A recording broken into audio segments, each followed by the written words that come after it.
Bismillahirrahmanirrahim. Assalamualaikum warahmatullahi wabarakatuh. Waalaikumsalam. Alhamdulillah, nahmaduhu wa nasta'inuh wa nastaghfiruh wa na'udzu billahi min syururi anfusina wa min sayyiati a'malina may yahdihillahu fala mudhillalah wa may yudlil fala hadiyalah. Asyhadu an la ilaha illallah wa asyhadu anna Muhammadan abduhu wa rasuluh. Amma ba'd. Puji serta syukur marilah kita panjatkan kepada Allah Subhanahu wa taala beribu-ribu nikmat, sehingga nikmat tersebut tidak bisa hitung oleh kita selaku manusia sebagai ciptaannya. Tak lupa salawat beserta salam semoga terlimpah curahkan pada baginda kita Habibana wa Nabiyana Muhammad sallallahu alaihi wasallam. Selamat siang kepada Bapak Anwar selaku dosen mata kuliah Pendidikan Agama Islam serta rekan-rekan yang saya banggakan. Pada kesempatan kali ini kami kelompok dari kelompok 6 akan mempresentasikan sebuah materi mata kuliah Pendidikan Agama Islam yang bertemakan yaitu masyarakat madani. Kelompok 6 sendiri terdiri dari 3 anggota, yaitu saya sendiri, yaitu Muhammad Farid Afifi dengan NPM 213401161, dan ada Ihsan Fajri Effendi dengan NPM 213401158, dan Muhammad Iqbal Faisal dengan NPM 213401161. Untuk mempersingkat waktu, langsung saja untuk pemateri yang pertama, yaitu persilakan kepada Muhammad Iqbal Faisal untuk menyampaikan materi. Waktu dan tempat dipersilakan. Baik, terima kasih pada moderator yang sudah memberikan saya kesempatan untuk menyampaikan materi kali ini. Poin pertama yaitu definisi masyarakat madani. Masyarakat madani adalah sosial yang berdasarkan prinsip moral yang menjamin keseimbangan antara kebebasan individu untuk masyarakat. Inisiatif individu dan masyarakat akan berpikir seni pelaksanaan pemerintah oleh hukum dan tidak nafsu atau keinginan individu. Masyarakat yang beradab mentinggi nilai-nilai kemanusiaan yang maju dalam penguasaan ilmu pengetahuan dan teknologi.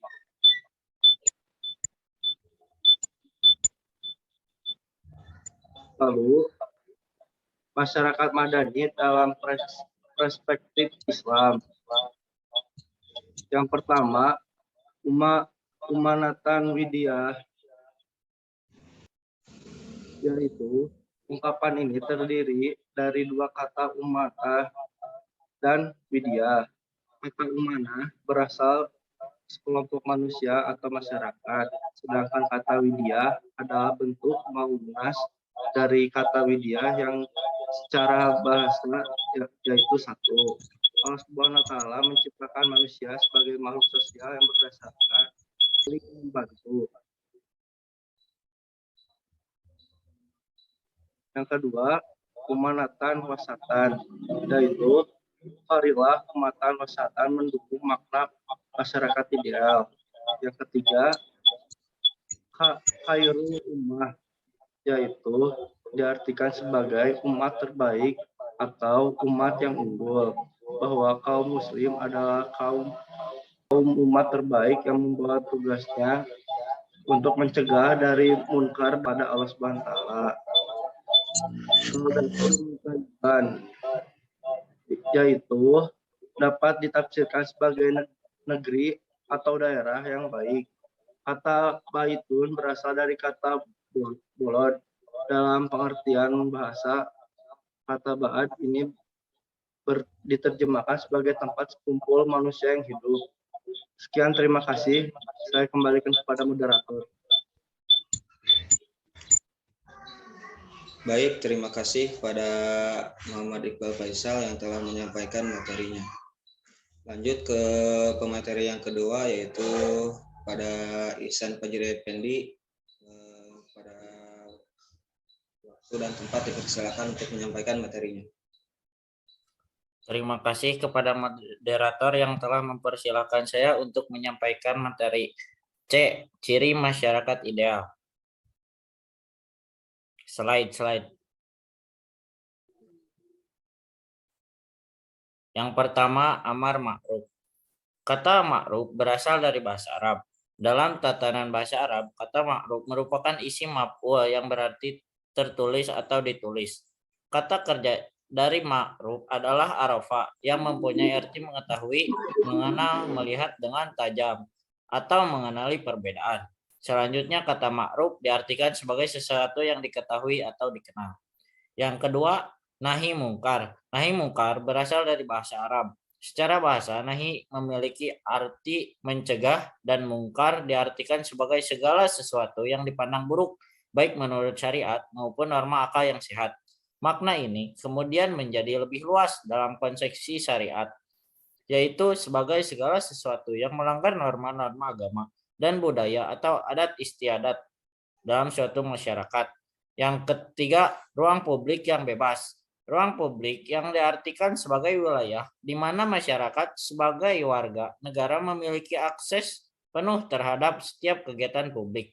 Warga negara berhak melakukan kegiatan secara merdeka dalam menyampaikan pendapat, berserikat, berkumpul, serta mempublikasikan pendapat. Yang keempat adalah demokratisasi. Menurut Nerak Candok, masyarakat sosial berkaitan dengan wacana kritik rasional masyarakat yang secara eksplisit mensyaratkan tumbuhnya demokrasi. Dalam kerangka ini, hanya negara demokratis yang mampu menjamin masyarakat madani.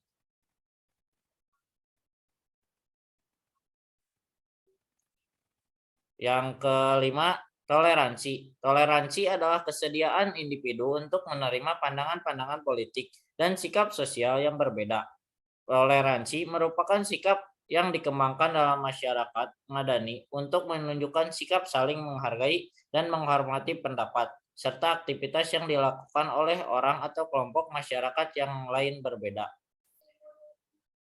Selanjutnya, pluralisme adalah sikap mengakui dan menerima kenyataan disertai sikap tulus bahwa masyarakat itu majemuk.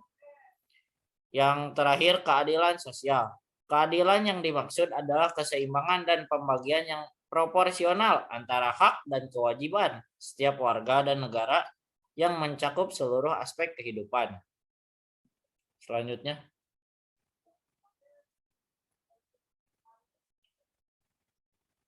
D. Syarat menuju masyarakat madani. Yang pertama adalah toleransi. Toleransi yakni sikap menghargai serta menghormati perbedaan yang terdapat di dalam masyarakat. Yang kedua, keadilan sosial.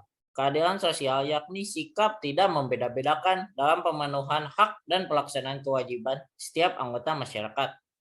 Yang ketiga, demokrasi, yakni kedaulatan rakyat dalam kehidupan bermasyarakat.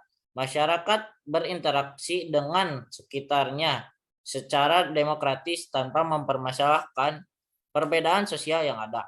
Demokrasi meliputi aspek kehidupan seperti politik, sosial, budaya, ekonomi, dan pendidikan.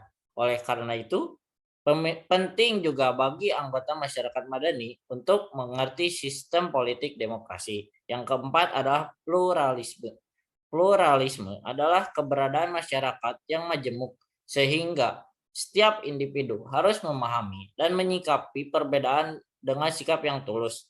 Maka dari itu, penerimaan dari setiap individu terhadap perbedaan sosial adalah salah satu cara merawat kemajemukan bangsa Indonesia. Terima kasih. Saya kembalikan lagi kepada moderator. Terima kasih kepada Ihsan Fajri Effendi yang telah memberikan sebuah penyampaian materi. Lanjut ke materi yang ketiga, saya pribadi. Masyarakat Madani Indonesia. Masyarakat madani, jika dipahami secara sepintas, merupakan format kehidupan alternatif yang mengedepankan semangat demokrasi dan menjunjung tinggi nilai hak asasi manusia. Berkembangnya masyarakat madani di Indonesia diawali dengan kasus-kasus pelanggaran HAM dan pengekangan kebebasan berpendapat, berserikat, dan kebebasan untuk mengeluarkan pendapat di muka umum. Kemudian dilanjutkan dengan munculnya berbagai lembaga-lembaga non-pemerintah, mempunyai kekuatan dan bagian dari social control. Lanjut ada kesimpulan. Untuk mewujudkan masyarakat madani dan agar terciptanya kesejahteraan umat, maka kita sebagai generasi penerus supaya dapat membuat suatu perubahan yang signifikan. Selain itu, kita juga harus dapat menyesuaikan diri dengan apa yang sedang terjadi di masyarakat sekarang ini. Dalam mewujudkan masyarakat madani dan kesejahteraan umat, haruslah berpacu pada Al-Quran dan As-Sunnah yang diamanatkan oleh Rasulullah pada kita sebagai umat akhir zaman. Sebelumnya, kita harus mengetahui dulu apa yang dimaksud dengan masyarakat madani itu dan bagaimana cara menciptakan suasana pada masyarakat madani tersebut, serta ciri-ciri apa saja yang terdapat pada masyarakat madani sebelum kita yakin pada zaman Rasulullah. Sekian presentasi dari kami.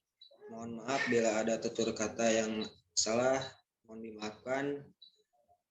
Kurang lebihnya mohon maaf dari kelompok kami.